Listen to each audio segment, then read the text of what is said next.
Have you ever had that feeling like you're just a passenger in your own life? Well, today we're going to dig into a really powerful idea that the world you experience on the outside is a direct reflection of a blueprint that you're holding on the inside. It's a feeling a lot of us can relate to, like you're just a passive observer, while circumstances, maybe some bad luck, or other people seem to be calling all the shots. It can make you feel completely stuck, just reacting to whatever life throws at you. But what if that's only half the story? And this really gets to the heart of a huge question. Are we living in a world of external control or one of internal cause? We're about to unpack a powerful, century-old idea for taking back the controls. We're going to explore how your thoughts are a literal blueprint for your life. See how that plays out in 3 really common real-world examples. And then, and this is the best part, I'll guide you through a simple tool you can use to start building your new reality, like today. Okay, so to really get this, we need to look at how it actually works. This isn't about just wishing or hoping for things. No, this is a technical process, a lot like how an architect designs a building. It all comes down to a blueprint, a pattern, and a builder. All right, so the core idea here is what we're calling the cognitive blueprint. Basically, this is the detailed mental and emotional pattern you hold inside. Before anything, and I mean anything, good or bad, can show up in your life, its blueprint has to exist in your mind first. Now, this isn't magic, it's a fundamental law of cause and effect. It's something modern psychology even backs up with ideas like neuroplasticity. The brain's amazing ability to rewire itself based on our thoughts and experiences. So here's how it all breaks down, in 3 simple steps. First, you have your habitual thought, your deep down belief, your expectation. That's the blueprint. Step 2 is what we'll call the universal creative process. Just think of this as the builder. It's a completely impersonal law, almost like a cosmic algorithm. It takes any blueprint you give it and just gets to work. It doesn't judge if the plan is good or bad, it just builds. And the final step? That's the condition, the finished structure that shows up in your life, matching the blueprint perfectly. And this is the part you really have to get. This builder is always on the job. The creative process doesn't clock out. It's not waiting for you to be paying attention. It is constantly building from your unconscious patterns, your passing fears, your deepest beliefs, 24/7. And that's why this is so incredibly important. Because if you're not aware of it, you might be accidentally building a life you don't actually want. Okay, so the theory is great and all, but what does this actually look like in the real world? Let's take a look at how this principle shapes 3 really common areas of our daily lives: our work, our relationships, and our habits. All right, first up, your career. You're working hard, you know you're good at what you do, but you just feel invisible. Promotions seem to pass you by, and all the cool projects go to other people. It just feels like you keep hitting some kind of invisible ceiling. So if we peel back the layers and look at the cognitive blueprint, we might find a thought pattern that sounds a lot like this: a core belief in scarcity and struggle. This pattern, this blueprint of not enough, is exactly what the creative process has to work with.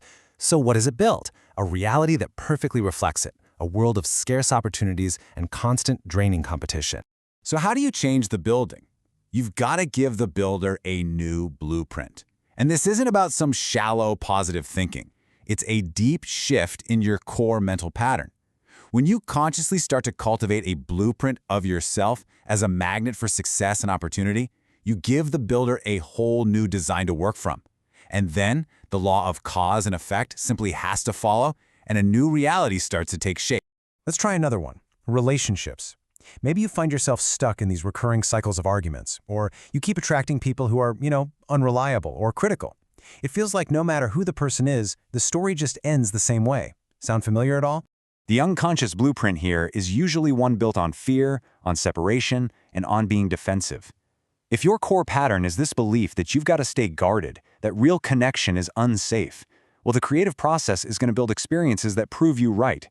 It will literally manifest situations that validate your blueprint, creating a really tough self-fulfilling prophecy of conflict and disappointment. The way out, then, is to consciously design a new blueprint, one that's based on that simple principle: like attracts like. By shifting your internal pattern to one of compassion, of openness, of connection, you start to attract experiences and people that actually line up with that new mental model. And for our last example, let's talk about habits and personal energy. We all know this feeling, right? That feeling of being too tired to even start, where breaking a bad habit feels like trying to climb a mountain. It's not just physical, it's this state of total mental and emotional gridlock. So what's the blueprint? It's a limiting belief about your own power and your own energy. When you consistently think that change is just too difficult and that you don't have the vitality, your mind impresses that exact pattern onto your body and your circumstances. And the result is a physical and mental state that perfectly matches the plan: fatigue and inertia. To get that energy back, you have to start with a new pattern. This new blueprint affirms that you're connected to a universal source of energy and that you always have the power to choose. By identifying with vitality instead of fatigue, you give the creative process a totally new model to manifest, and that allows a real, tangible shift in your energy and your ability to take action. Okay, so we've covered the what and the why, but what about the how? How do you actually start making these changes right now? Well, here is a super simple 60-second tool you can use anytime you feel overwhelmed by those old patterns or negative feelings. First, just stop. Take a breath. And mentally, with real conviction, just declare your freedom. Say something to yourself like, no matter what's happened, no matter what anyone else thinks, I am free. I am not bound by these old conditions. What you're doing is cutting your ties to the old blueprint. Next, pick just one limiting belief that's bugging you in this very moment. Maybe it's, I'm not good enough, or it's just too late for me. See that thought and consciously refuse to give it any more of your power. You can even picture it just dissolving or fading to gray. You are actively telling the architect, hey, this part of the design is canceled. And finally, and this is so important, take one small action as if your new desired reality were already true. If you just challenge the belief, I'm not productive, go spend the next 10 minutes focused on one single task with zero distractions. This step is absolutely crucial because it connects your inner mental shift with an outer physical action. It anchors that new blueprint in the real world. Okay, so that 60-second reset, that's your emergency fix, right? For when you're in the thick of it. For more deliberate creative work, here's a slightly longer 3-minute practice to build a new cognitive blueprint from scratch. Think of it as a form of active meditation, where you get to intentionally design your experience. For the first minute, just get quiet and decide on one specific thing you want to become or accomplish. Don't even think about how it's going to happen. Your job is just to get a clear, simple mental picture of the end result. This is you, the architect, drawing that first clean sketch. Make it sharp, make it precise. For the second minute, you're going to attach emotion to that picture. Words and images give the thought its shape, but feeling is the fuel. How would it feel to have already achieved this? Feel the relief, the joy, the confidence, the peace. Embody that feeling in your body right now. This is what gives the blueprint its power and its dimension. And in the final minute, you're going to release it. You hand the blueprint over to the builder. Let go of all the striving, all the worrying. With total conviction, just know that the creative process has accepted your design and is already at work. Your only job now is to trust that the structure is being built.